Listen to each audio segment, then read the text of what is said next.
It's the National Football League on EA Sports. And coming up, it'll be no holds barred between AFC North rivals. It's the Baltimore Ravens and the Cincinnati Bengals. And it's coming up next. On a warm, late summer afternoon, we've got football at Paycor Stadium here in the Queen City of Cincinnati. Straight ahead, it's a rematch from last year's AFC wildcard game, as it'll be the Baltimore Ravens taking on the Cincinnati Bengals. Along with Charles Davis, I'm Brandon Gaudin. But, Charles, a lot of people see these Bengals as legitimate contenders to get to the Super Bowl. And remember, they got there just 2 years ago. What do they need to do to get back? Well, we know how well positioned they are on offense, partner, because they have one of the best quarterbacks in the game and a lot of firepower to go with it. But how about what they did in the draft this year? A lot of capital expended on the defensive side of the ball, trying to slow down some of the other top contenders. Meanwhile, for the visiting Ravens, I think everybody seems ready to turn the page from 2022. A tough finish down the stretch. Some wacky plays in that loss to the Bengals in the wild card round. They just want to reset and come out swinging in 2023.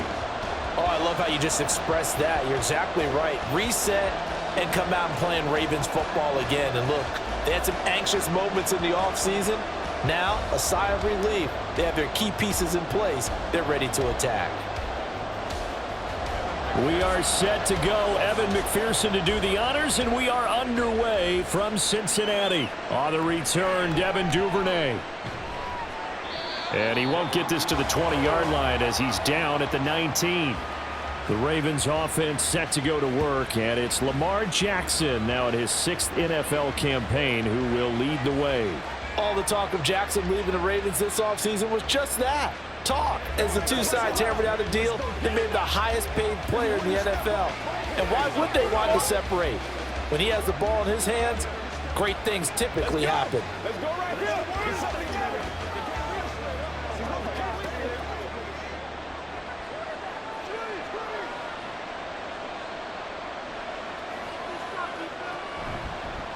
And they'll run the option to start the drive. And he probably should have given that one off as he's going to get hit and taken down behind the line. It'll go as a loss of 3 right away, and it's 2nd down. Well, that play never really got off the launching pad. He had a linebacker in his face before he had a chance to do much of anything. Yeah, I think it's big boys up front, that offensive line. They've got to do a little bit better job of protecting him if they're going to continue to run the option like this. A collegiate star here in the Buckeye State, it's J.K. Dobbins. It'll be a 5-yard pickup there, so from 2nd and 13, they're back to a more manageable 3rd and 8. I really like the vision he displayed on that play because he saw there wasn't a lane to completely break off a huge gain, so he found where there was the most space and got what he could. A nice, dirty run that's a positive play for the offense. On 3rd down, Jackson. And that will fall incomplete. Oh, they took a shot there on what will turn out to be the final play of this first quarter. We're scoreless after 1. Raven football here as we begin quarter number 2. As they've got it with a 4th down coming up.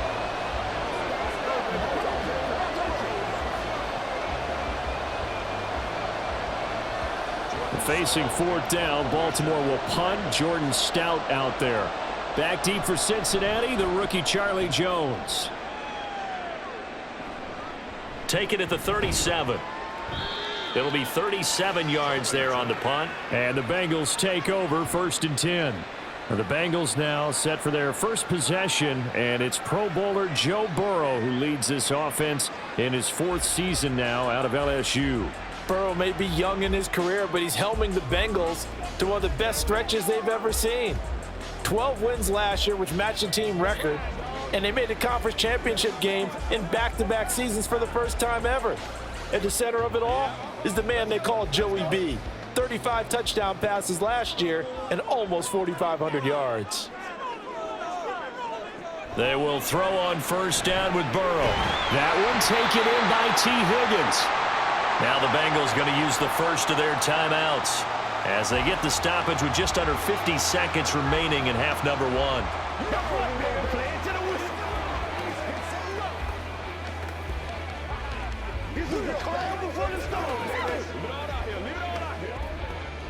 Second down and 4. They're passing here. Joe Burrow. And that one caught downfield by Burrow. He'll get this one down near the 20-yard line, just shy of the 20. A gain of 28 yards there and give him a first down. The Bengals going to use the second of their timeouts as it'll come with 36 ticks to go in half number 1.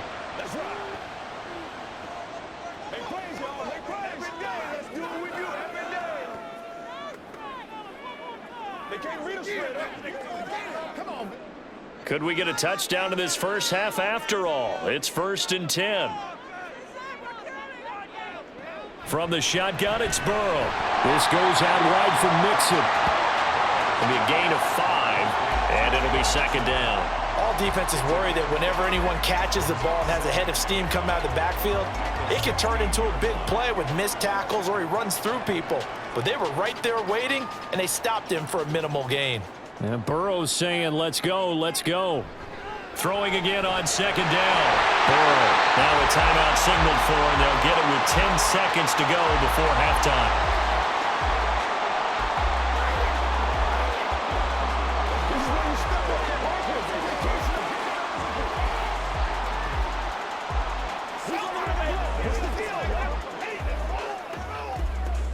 From the 8, they've got it 1st and goal.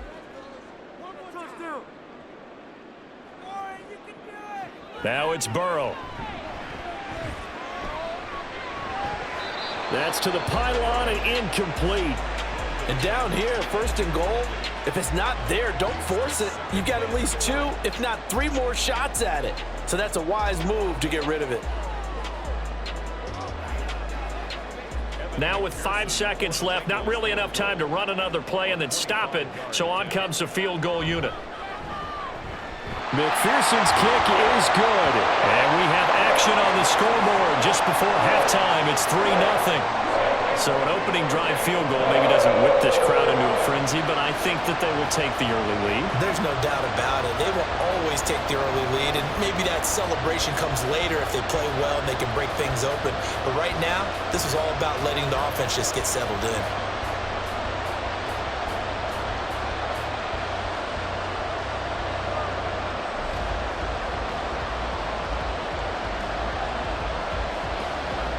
So barring a touchback, this likely the final act of the half as the kick is away.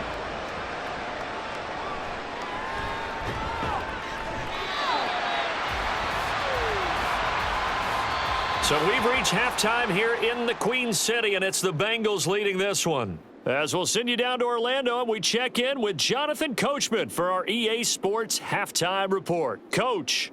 Okay, Brandon, thanks very much, and welcoming everyone to our downtown Orlando studios in this EA Sports Halftime Report. This one's been all about the defense, just a lone field goal in that first half, and as a result, not too much available in terms of highlights. But that's okay. We've got a full half to go. And to bring it your way, let's get back out to Brandon and Charles. Okay, Coach. Yeah, adjustments likely going to play a big role in this third quarter in what's been a tight contest so far.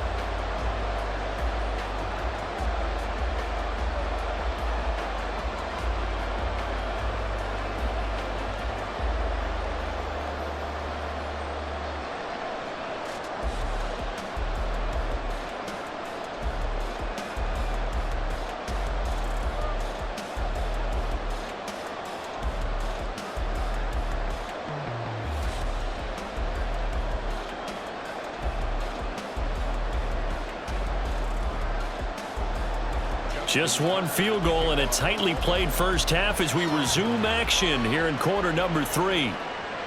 Charlie Jones now from his end zone. And he will be brought down here inside the 20. Good coverage as he's dropped at the 17.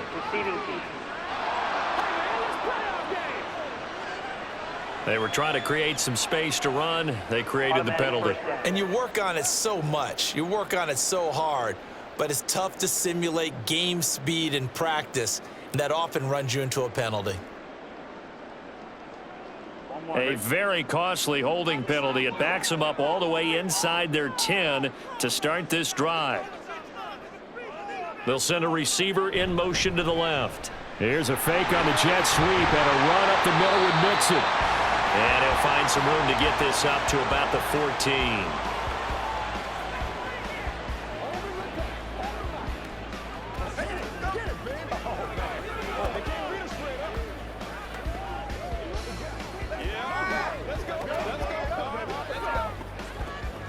This 2nd and 4.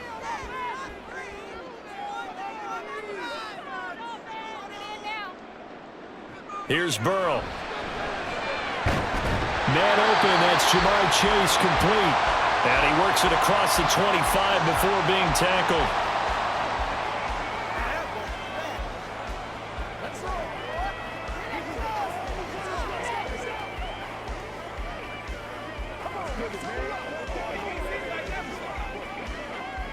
They couldn't ask for much more to this point in the second half. A gorgeous day, one-score game.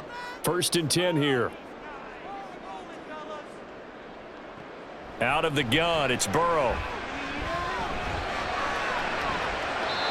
throw out wide, going to be incomplete. And when you're in a one-score game in the second half, now's not the time to force the football to places where you shouldn't. And that's a smart decision to just get that one out of there.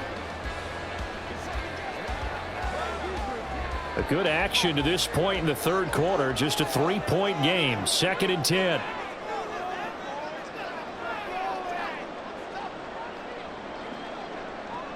Burrow looking to pass. Short throw to Smith. Now a timeout called for by the defense. So, boy, that's already the third they burned here. They are out of timeouts now before we've even hit the fourth quarter.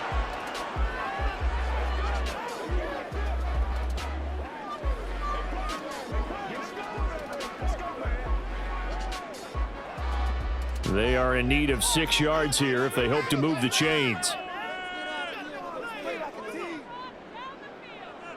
On 3rd down, Burrow. And he'll be taken down, but he does have 1st down yardage.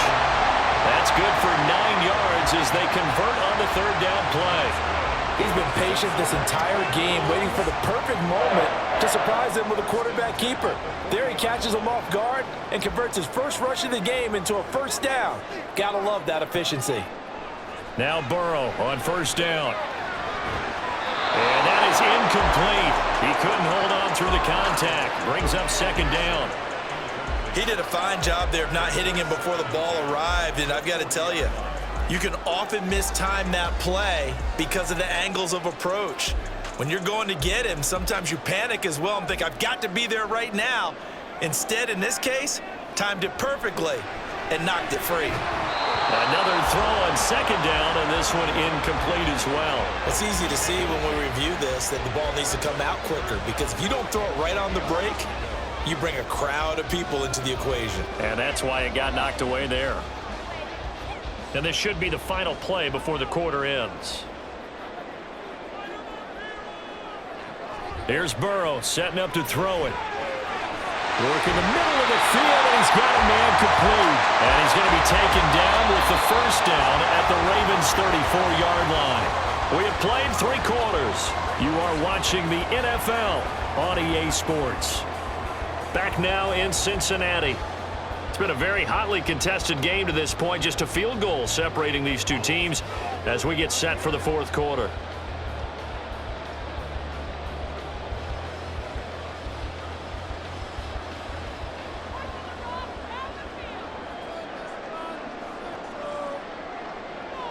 The Bengals go down to a knee in the victory formation.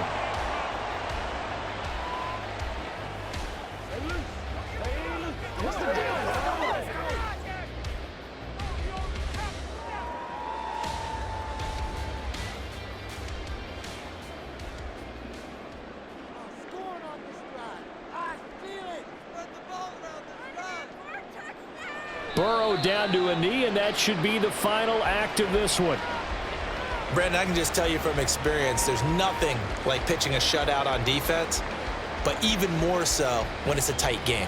I mean, when every defensive play is crucial and you don't give up any points, boy, they're going to feel awfully good about themselves after this one. Yeah, exactly. The offense wasn't humming, but, hey, all they needed was you can't score 1 point. All they needed was 2 points. Well, you can't score 2 points on offense. All they needed was at least 3. They got what they needed. They got what they needed. Exactly right. So this one in the win column now for the Cincinnati Bengals. And not all W's are created equal, CD, and this one came in shutout fashion. Well, their offense certainly didn't need to do anything, right? They could take the day off, and they did. But the defense, they carried them in a big way. Yeah, look, the offense, obviously stuff to work on, but they did enough, and the defense carried the load. But you know what they say? It's always fun to work on things if it didn't go well in your game with a victory in your pocket. And that's what they've got going forward. That'll do it for us. For Charles Davis and all our hardworking crew, I'm Brandon Gaudin. You've been watching the NFL on EA Sports. For more, find us on Twitter at EA Madden NFL. It's a win for the Bengals as we say so long from Cincinnati.